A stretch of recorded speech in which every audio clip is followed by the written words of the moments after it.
Third I news में आपका स्वागत है। जैसा कि आप जानते हैं, हम थर्ड आई न्यूज़ में रोज़ एक नए विषय पर मंथन करते हैं और आज हमारा विषय है कोविड-19। हमारा विषय है पैंडेमिक। मैं देवाशीष भट्टाचार्य और मेरे साथ प्रमोद तिवारी। तो हम दोनों आज इस विषय पर कुछ ऐसे पॉइंट्स, ऐसे बारीकियां पर चर्चा करेंगे जिससे हमें एक प्रॉपर राह मिलेगा, जिस राह पर हम इस प्रॉब्लम से निकलने के आसार दिखेंगे। मैं शुरू करना चाहूँगा, प्रमोद तिवारी से मैं कहूँगा कि थोड़ा सा इस विषय पर शुरुआत करें। देखिए, कोविड-19 महामारी से पूरा देश त्रस्त है, जनता त्राहिमाम कर रही है और इस महामारी को लेकर तमाम तरह की विचलित करने वाली खबरें हम अखबारों में पढ़ रहे हैं और जो इलेक्ट्रॉनिक मीडिया में देख रहे हैं। पर पहले मैं कुछ सकारात्मक बातें आपसे शेयर करना चाहूँगा। सबसे पहले अच्छी बात यह है कि पिछले 2 दिनों से संक्रमण की दर में कमी दर्ज की गई है। जो आंकड़ा 4 लाख के ऊपर तक चला गया था, अब वो 3 लाख के घर में आ गया है।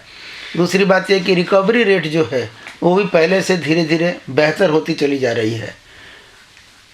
राहत देने वाली दूसरी खबर ये है कि भारत का जो वैक्सीन कार्यक्रम चल रहा है, जिसे दुनिया का सबसे बड़ा वैक्सीनेशन प्रोग्राम कहा जा रहा है, सही मायने में कहा जाए तो फिलहाल वो हिचकोले लेते हुए चल रहा है। कार्यक्रम को जो गति मिलनी चाहिए थी वो गति नहीं मिल पा रही है। सरकार ने पहले कहा कि 60 वर्ष के ऊपर के लोगों को वैक्सीन दी जाएगी। उसके अलावा जिन लोगों को कुछ और भी व्याधियां हैं, जिसे कोमॉर्बिडिटीज कहते हैं, उन्हें वैक्सीन दी जाएगी। फिर 45 वर्ष के ऊपर के लोगों के लिए वैक्सीनेशन कार्यक्रम खोला गया। अभी 18+ के लिए ये खोल दिया गया है। पर हर तरफ से, हर राज्य से, हर ज़िले से, हर शहर से खबर आ रही है कि वैक्सीन की किल्लत है।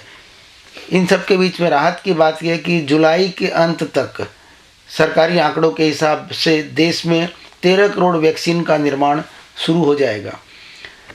जो कोविशील्ड वैक्सीन है, जिसे सीरम इंस्टीट्यूट ऑफ इंडिया जिसका निर्माण कर रही है, वो 6.5 करोड़ वैक्सीन जुलाई तक हर महीने बनाने लगेगी।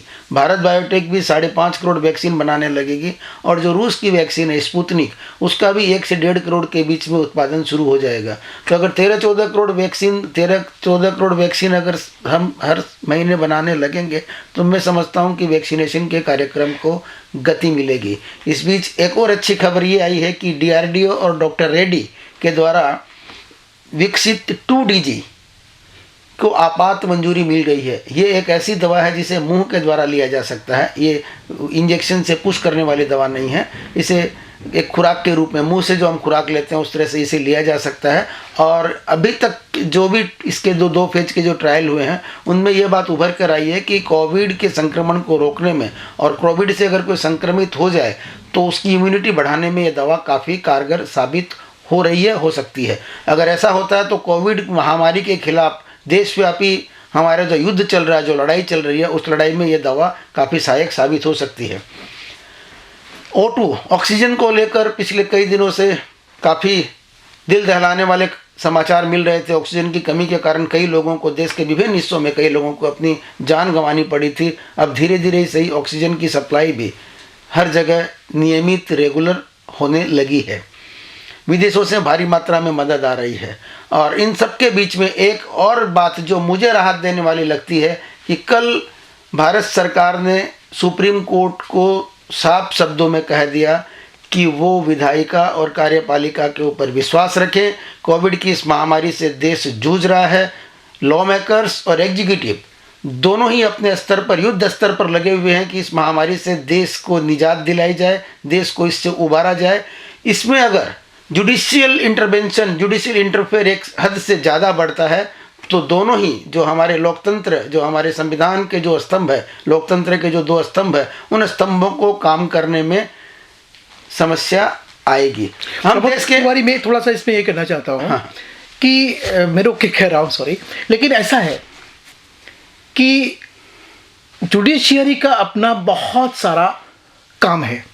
इतने सारा काम है और इतने सारा जो है पेंडिंग वर्क्स है, उसमें ध्यान नहीं देकर हम देख रहे हैं पिछले कुछ वर्षों में हम देख रहे हैं कि अपने जितने भी कार्य हैं, इतने सारा पेंडिंग वर्क्स है, उसको छोड़ करके कुछ बेजरूरत की, जिसमें ज़रूरत नहीं है टांग अड़ाने की, ऐसे बेजरूरत की मतलब टॉपिक्स पर जो है जुडिशियरी आकर के अपना वक्तव्य रखती है। वही मैं कहने जा रहा था, इसे जुडिशियल एक्टिविज्म कहा जाता है, न्यायिक अति सक्रियता। न्यायिक अति सक्रियता अपनी जगह सही है। कई बार देश में कई ऐसी चीज़ें घट जाती है, कई ऐसी घटनाएं हो जाती हैं जिसमें एग्जीक्यूटिव और जो सरकारें हैं राजनीतिक कारणों से या अन्य कारणों से पर्याप्त ध्यान नहीं दे पाती है। वहाँ पर अगर जुडिशियरी इंटरवीन करे तब तो ठीक है, पर देश को, समाज को प्रभावित करने वाले हर मामले में अगर जुडिशियल इंटरवेंशन होने लगेगा तो हमारे लोकतंत्र के जो अन्य स्तंभ है वो बेमानी हो जाएंगे, वो अपनी भूमिका खो देंगे। जैसा कि अभी पिछले दिनों सुप्रीम कोर्ट ने कहा कि हम एक टास्क फोर्स बनाएंगे जो ऑक्सीजन की सप्लाई को मॉनिटर करेंगे। कभी वो कहते हैं कि सरकार को निर्देश देते हैं कि आप डोर टू डोर जाके वैक्सीनेशन का कार्यक्रम शुरू कीजिए। डोर टू डोर वैक्सीनेशन का कार्यक्रम नहीं हो सकता, क्योंकि हर वैक्सीन को एक खास तापमान के अंतर्गत रखना पड़ता है। डोर टू डोर जाने से फिर हमारे जो हेल्थ वर्कर है वो फिर बीमारी के सामने एक्सपोज होते हैं। कभी वो कहते हैं कि इस तरह की अगर गलती हुई तो हम टांग देंगे, लटका देंगे। ये टांगने और लटकाने वाली भाषा अगर देश के माननीय न्यायालयों से निकल कर आती है तो मुझे तो कम से कम ये कचोटती है। तो मुझे ये राहत देने की बात लगी कि देश की सर्वोच्च पंचायत में जो लोग हैं उन लोगों ने loud and clear supreme court को मैसेज दिया है कि एग्जीक्यूटिव को और लॉ मेकर्स को अपना काम करने दीजिए, आप मॉनिटरिंग कीजिए, सही है, पर डे टू डे काम में आप हस्तक्षेप मत कीजिए। मैं इसे भी राहत वाली खबर मानता हूँ। एक सेकंड, मैं एक चीज़ और ये इसमें इनपुट करना चाहूँगा कि प्रधानमंत्री कार्यालय से डीआरडीओ के साथ जो डॉक्टर रेड्डी का जो कार्य हो रहा था, इस जो अचीवमेंट कहा जाएगा इसको, 2DG को, तो ये अचीवमेंट कहा जाएगा। ये जो परिदृश्य है, इस तरह का जितने भी सब्जेक्ट्स होते हैं, अलग अलग डिपार्टमेंट है, साइंटिफिक डेवलपमेंट होता है, सारा कुछ मॉनिटरिंग जो है सुप्रीम कोर्ट नहीं कर सकती है। ये लेजिस्लेशंस, एग्जीक्यूटिव्स, सारा का डिविजन्स मिलकर के ये बहुत सुचारू रूप से काम करने के लिए ये सिस्टम होता है। तो यहाँ ये चीज़ के लिए बताया नहीं गया था कि किस तरह से ये डीआरडीओ काम कर रही है, डॉक्टर रेड्डीज काम कर रही है लेबोरेटरी में। और मैं कहना चाहूँगा सारी दुनिया में ये वैक्सीन नहीं है, ये दवाई है, मेडिसिन है ये, और सारी दुनिया में ये पहली बार एक फंक्शनल हो पाई है और बहुत ही मतलब ये हमारा सक्सेस कहा जाएगा। इसमें एक बात मैं और कहना चाहूँगा कि आज जब एग्जीक्यूटिव जब फंक्शन करते हैं तो किसी भी विषय के ऊपर निर्णय लेने के पहले उनके पास में एक्सपर्ट्स की टीम होती है। बिल्कुल, उनसे सलाह मशविरा करके वो निर्णय लेते हैं। जो देश की सबसे बड़ी पंचायत हमारी पार्लियामेंट, उसमें किसी भी बात के ऊपर डिबेट होती है, हर टॉपिक के ऊपर, और उसके बाद वो कानून बनता है या किसी विषय के ऊपर निर्णय लिया जाता है। मुझे ये समझ में नहीं आता कि हमारे माननीय अदालतों के जो न्यायाधीश है उनके पास वो एक्सपर्टीज़ कहाँ से आ गई कि वो हर किसी विषय के ऊपर, चाहे वो विज्ञान से संबंधित हो, चाहे वो लॉ एंड ऑर्डर से संबंधित हो, चाहे ऑक्सीजन से संबंधित हो, चाहे वैक्सीन से संबंधित हो, वो दिशा निर्देश दे रहे हैं। क्या उनके पास ऐसी कोई मैकेनिज्म है, क्या उनके पास ऐसी कोई टीम है जो उन्हें गाइड करती है कि आज आप इस तरह की बात बोलिए? मैं समझता हूँ ऐसा कुछ भी नहीं है। दिस इज ए क्वेश्चन, ये एक सवाल है और आज ये हॉट सवाल है, हम सबको ये चीज़ समझना चाहिए। हाँ, तो ये राहत वाली बात है कि हमारे जो केंद्र सरकार है उन्होंने लाउड एंड क्लियर उनसे कहा है कि आप हस्तक्षेप मत कीजिए, मॉनिटरिंग आप करते हैं, बीच बीच में आप कुछ हमें गाइडलाइंस देते हैं, वो आपकी बात सी आँखों पर है, पर हमें अपना काम करने दीजिए। रोज़ अगर आप इस तरह से हमें, मैं तो अड़ंगा लगाऊं सब कहना पसंद करूंगा, मुझे नहीं पता है पार्लियामेंट्री शब्द है या अनपार्लियामेंट्री है, किंतु अगर रोज़ आप इस तरह से अड़ंगा लगाएंगे तो हमें काम करने में दिक्कत होगी, असुविधा होगी। आप देखिए अदालतों में, दीवानी अदालतों की तो बात छोड़ दीजिए, फौजदारी के मुकदमे, छोटे छोटे मारपीट के मुकदमे 6-6, 7-7 वर्षों तक लंबित पड़े हुए हैं, उसकी चिंता को अदालत नहीं करती है। आप देखिए अदालतों के सहोदर में, अदालतों में, छोटी छोटी अदालतों में 10 रुपये 15 रुपये के जो स्टाम्प पेपर है उनके ब्लैक होती है, उसके ऊपर वो संज्ञान नहीं लेते हैं। और देश को प्रभावित करने वाली पॉलिसी मेकिंग के जो पॉलिसी मेकर्स को जो काम करना चाहिए उस हर काम में हस्तक्षेप अदालतें करती है। मैं तो इसे जुडिशियल जो कहते हैं कि न्यायिक अति सक्रियता ही कहूँगा। और अगर केंद्र सरकार ने सुप्रीम कोर्ट में ये बात साफ साफ, मुझे तो लगता है पहले ही कह देनी चाहिए थी, कही है, तो उसका स्वागत किया जाना चाहिए। और मैं चाहता हूँ कि पैंडेमिक के समय ये एक राहत वाली बात है। अब आते हैं कि क्या चीज़ें, कौन सी चीज़ें ऐसी है जो इन हालातों में बुरी है, गलत जा रही है। हमने अभी कहा कुछ देर पहले, हम विचार कर रहे थे कि ऑक्सीजन की सप्लाई नियमित हो गई, बेड जो नहीं थे, अस्थायी बेड कई जगह बना दिए गए हैं, अस्थायी अस्पताल बना दिए गए हैं। पर अस्थायी अस्पताल बनाने से, ऑक्सीजन की सप्लाई नियमित करने से या वैक्सीन का उत्पादन बढ़ा देने भर से समस्या का समाधान नहीं होगा, क्योंकि हमारा मैन पावर तो लिमिटेड है। हम बेड तो बढ़ा सकते हैं किंतु हम डॉक्टर्स ओवरनाइट नहीं बढ़ा सकते। हम ऑक्सीजन की सप्लाई तो ठीक कर सकते हैं किंतु हम पैरामेडिकल स्टाफ की संख्या नहीं बढ़ा सकते हैं। अगर इसी तरह 3 लाख 3.5 लाख केसेज आते रहेंगे तो हमारे हेल्थ सिस्टम में जो मैन पावर है, जो ह्यूमन रिसोर्स है, वो उसके आगे एक्सपोज हो जाएगी, वो कोलैप्स हो जाएगी। इस बारे में भी सरकारों को ध्यान देने की ज़रूरत है, केंद्र सरकार और राज्य सरकार दोनों को ही। दूसरी चुनौती, जो दूसरी बुरी खबर मैं कह सकता हूँ, वो ये है कि पेंडेमिक का दौर जारी है। अलग अलग राज्य अलग अलग किस्म से, अलग अलग तरीके से, अलग अलग मैकेनिज्म से lockdown, semi lockdown, curfew, weekend curfew, इस तरह की व्यवस्था कर कर कोविड-19 की चेन को तोड़ने की कोशिश कर रहे हैं। सफलताएं भी कुछ मिल रही है, कई जगह सफलता नहीं भी मिल रही है। सारे टोटके करने के बाद भी केसेस बढ़ रहे हैं। पर यहाँ 1 लाख रुपये का प्रश्न ये भी आकर खड़ा होता है कि स्वास्थ्य व्यवस्था और अर्थव्यवस्था के बीच में सरकारें संतुलन कैसे बना पाएंगी। पिछला जब पहले दौर का जब ये क्राइसिस हुई थी तो हमने देखा कि हमारी अर्थव्यवस्था चरमरा गई थी, करोड़ों लोगों की नौकरियां चली गई थी। जो मध्यम वर्गीय लोग हैं, जो दिहाड़ी मजदूर है, उनके सामने रोजी रोटी का संकट आ गया था। ये दूसरी वेव जो आई है वो पहले वेव से, पहली वेव में जब मैक्सिमम जो केसेज आए थे वो 1 लाख से कम थे, अभी 4 लाख को पार कर गए हैं। मतलब 4 गुना तेज है ये वेव। इस 4 गुना तेज वेव में इन सारी चीज़ों के बीच में संतुलन सरकार कैसे बिठाएगी, इसके ऊपर भी अगर समय रहते चर्चा कर ली जाए, समय रहते अगर सरकारी स्तर पर मंथन हो जाए तो मैं समझूंगा देश के लिए ये अच्छा रहेगा। अब एक सवाल ये उठता है कि पहली वेव का सफलतापूर्वक मुकाबला करने के बाद में हमने देखा कि जब पहली वेव आई थी तो दूसरे देश कह रहे थे, पश्चिम के जो एडवांस नेशंस है वो कह रहे थे कि भारत का जो स्वास्थ्य ढांचा है, जो वहाँ का जो इंफ्रास्ट्रक्चर है, वो कोविड से नहीं लड़ पाएगा, वहाँ लाशें बिछ जाएंगी, शमशान और कब्रिस्तान कम पड़ जाएंगे। पर ऐसा कुछ भी नहीं हुआ। हमने बखूबी, बहुत ही शानदार तरीके से पहली वेव से देश ने टक्कर ली और उस पर विजय भी प्राप्त की। पर अचानक में फिर ऐसा क्या हुआ कि दूसरी वेव अचानक में आ गई और कैसे जितने बढ़ गए। इसका कारण जहाँ तक मैं समझता हूँ कि पहली वेव से निजात पाने के बाद में हमने जल्दबाजी कर दी अपने आप को विजयी घोषित करने में। दावोस में प्रधानमंत्री ने कह डाला कि भारत ने कोविड-19 से पार पा लिया है और हमने जिस तरह के कयास लगाए जा रहे थे, सारों कयासों को झुटलाते हुए हम आज ऐसे मुकाम पर खड़े हैं कि जब देश में अब कोई केसेज नहीं है। उस समय वैज्ञानिकों ने चेतावनी दी थी। अभी जो दूसरा जो स्ट्रेन आया उसके बारे में, उसे भी सरकार ने नज़रअंदाज कर दिया। जनवरी के महीने के पहले तक कोविड टास्क फोर्स की नियमित बैठकें होती थी, टास्क फोर्स की, वो बैठकें भी फिर स्थगित कर दी गई, बैठकें नहीं होने लगी। आप देखिए फरवरी आते आते चारों तरफ 5 राज्यों में चुनाव का माहौल हो गया, लोग चुनावों में लग गए। जो विशेषज्ञ थे जो बता रहे थे कि कोविड खत्म नहीं हुआ, पूरी दुनिया में उसकी दूसरी लहर, तीसरी लहर, और न केवल लहर, अलग अलग उसके स्ट्रेन्स आ रहे हैं, अलग उसके म्यूटेंट्स आ रहे हैं। पर सरकारें सारी चीज़ों की अनदेखी कर रही थी, न केवल केंद्र सरकार बल्कि राज्य सरकार भी। यहाँ मैं दोष केवल सरकारों को नहीं देता, सरकारें भी है, हमारी संवैधानिक इकाई इलेक्शन कमीशन भी है। इलेक्शन कमीशन की तरफ से भी ऐसी कोई गाइडलाइंस नहीं आई थी कि रैलियाँ नहीं होनी चाहिए, आई, पर तब तक बहुत देर हो चुकी थी। कुंभ का मेला भी हो रहे थे, चारों तरफ उत्सव हो रहे थे, शादियाँ हो रही थी, कहीं कोई कोविड एप्रोप्रिएट बिहेवियर को नहीं मान रहा था, कोई एसओपी नहीं मान रहा, कोई कोविड प्रोटोकॉल को नहीं मान रहा। मैं समझता हूँ कि जो दूसरी वेव आई वो इतनी तेज आई, एक आंधी की तरह से आई कि सरकारों को समझने का मौका ही नहीं मिला, चाहे वो राज्य सरकार हो चाहे केंद्र सरकार हो, और उसी का नतीजा आज देश भोग रहा है। इसमें एक बात और कहना चाहूँगा, वैक्सीनेशन प्रोग्राम को लेकर हमारा जो वैक्सीनेशन प्रोग्राम था वो पूरी दुनिया के साथ में कदम ताल मिलाकर चल रहा था। पर आप देखिए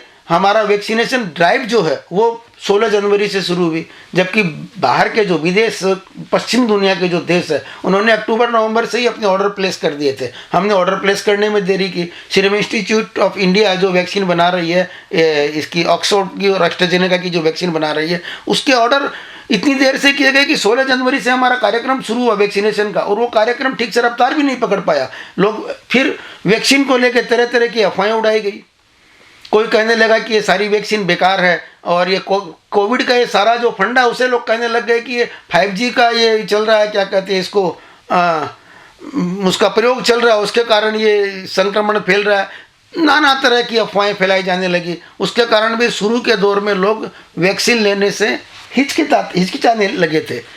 अब आज हालत ये है कि जो देश आज से 3 महीने पहले तक जिसे लोग कहते थे कि ये हनुमान है, ब्राज़ील ने कहा कि भारत हनुमान की भूमिका में पूरी दुनिया को संजीवनी बूटी दे रहा है। कोई कह रहा था कि Bharat pharmacy of the world है, vaccination pharmacy of the world है, सारी दुनिया को वैक्सीन देने वाला देश भारत ही है। भारत ने अपने आस पड़ोस के देशों को वैक्सीन दी भी। अब ये अलग बात है कि उनसे जो हमने कमिटमेंट किए थे, हमारे कमिटमेंट फेल हो रहे हैं, चाहे बांग्लादेश से हो, चाहे श्रीलंका से हो, चाहे नेपाल से हो। हमारी खुद की ज़रूरत पड़ हमारी खुद की ज़रूरत इतनी बढ़ गई है कि वहाँ अब चीन घुस रहा है। वो हमारी एक डिप्लोमेटिक हमारी एक सेटबैक हमारे लिए, कि हमने उनको वादा किया था, वादा हम पूरा नहीं कर पा रहे हैं।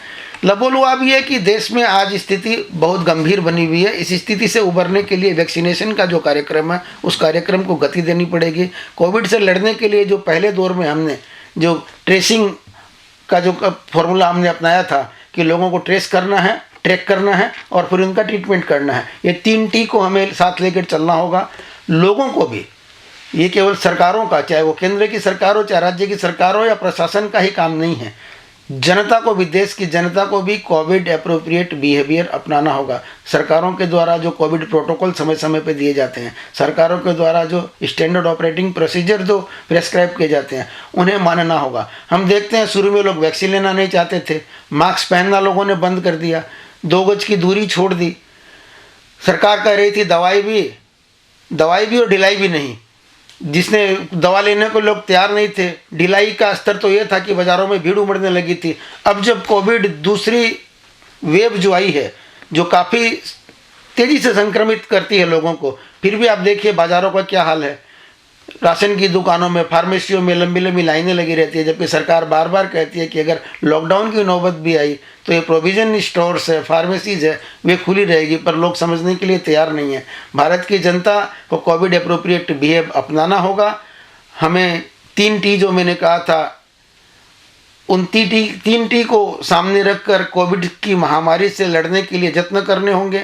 वैक्सीनेशन ड्राइव को और आगे बढ़ाना होगा।